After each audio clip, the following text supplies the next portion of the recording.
I'm in Mammoth Lakes, California here, right along Highway 395 with a blizzard warning in effect.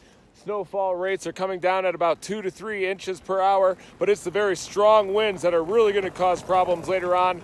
The snow depth in the road here is likely going to be 3, 4, 5 feet, maybe even deeper than that. In some of those wind-blown areas, it could even be 10 to 15 feet. The winds gusting up at the ridge tops are going to be up to 125 miles an hour. Down here in the town, it could even be 70, 80 miles an hour. There'll likely be power outages, trees down, impassable roads here until those big-time plows are able to come through. But the blizzard warning remains in effect until 4 a.m. Friday with 5 to 7 feet storm totals when it's all said and done here. But we are absolutely getting hammered in the Sierra Nevadas, and the wind, the big-time winds, are still to come later on.